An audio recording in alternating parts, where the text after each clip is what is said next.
Dr. Sebastian Gorka. Dr. Gorka, great to see you. You really are an example of the American dream, and a lot of viewers may not really know your story. So talk to us about that story and about your journey to becoming an American.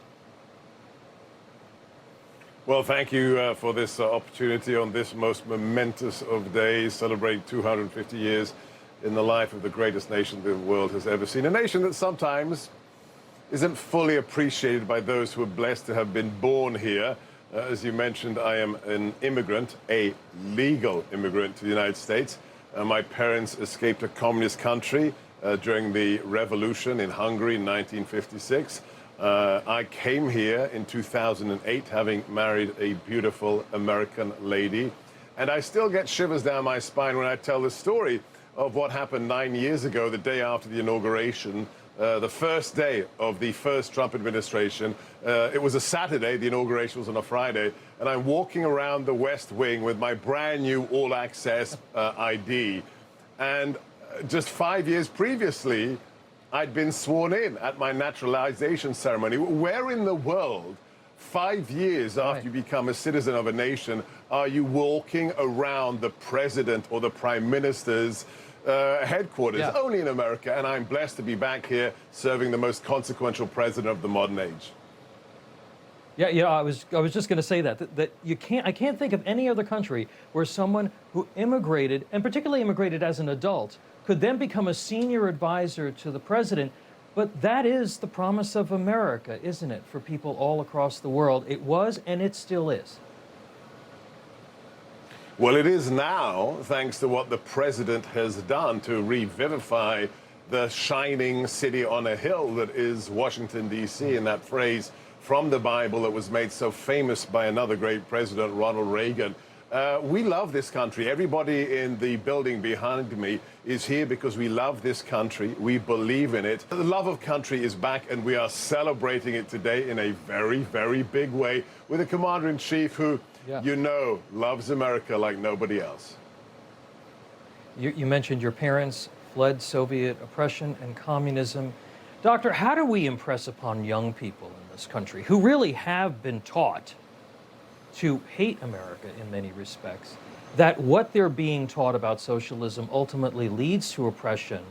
And how do we teach them how to reconnect with their patriotism? Yeah, my wife and I, before we became political appointees, we did a lot of work in this sector, and I think we came to the same conclusion.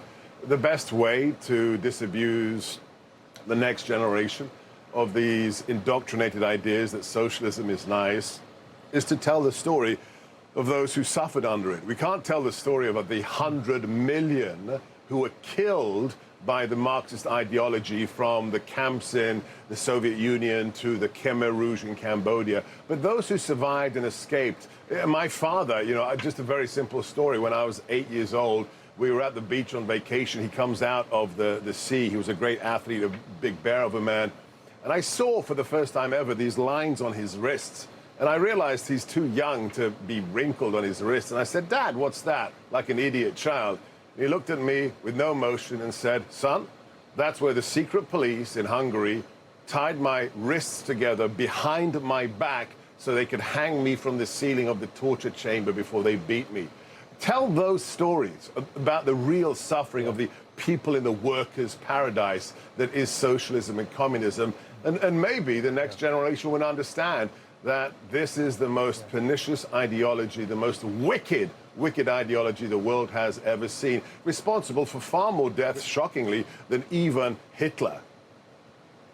Yeah, you know, we're celebrating America, we're celebrating freedom, but freedom is fragile. You deal with protecting America from threats at the White House, and there are threats, and those threats are real. What are those, and how should Americans respond? Well, everybody right now, all the great Newsmax viewers can read the plan. The president signed it about 5 weeks ago. It's the U.S. counterterrorism strategy. Super short. It's on whitehouse.gov, just 16 pages long. It's 26 years of my life, you know, squeezed into 16 pages. And it's three main threat groups. Number one, the cartels, who have killed more than 100,000 Americans in a single year with their drugs, especially fentanyl. That response is being dealt with by the superb Stephen Miller, Homeland Security Advisor, with the forces of the Department of War under Pete Hegseth, Tom Homan, the border czar, and the amazing new Secretary of Homeland Security, Secretary Mullen. So that's basket one. Basket two, under my remit in the National Security Council, are the global jihadis like Al-Qaeda and ISIS. And here, I can tell you, unclassified, amazing story. Outside of Epic Fury, our forces have killed over 1,050 jihadis in just the last 17 months. And because hostages fall under our portfolio as well, thanks to President Trump, we have liberated, we have rescued 106 American hostages and wrongfully detained who are now back here in America with their loved ones. And the last category is the left-wing violent extremists, the types of individuals that murdered my good friend Charlie Kirk and have tried on multiple occasions to take the life of President Trump. So we take these threats very, very seriously, but we have the very best team on the job. All right, real quickly for me, Doctor. I'm sure that you've spoken to the president recently. What has he been most excited about with this big America 250 celebration? Oh, I should let the president talk for himself, but he does get a very special glint in his eye when he talks about our war fighters. So what Pete Hegseth has done for the president, you see the recruiting figures. There's too many people who want to join the armed forces. And you know what's very special, what I'm looking forward to?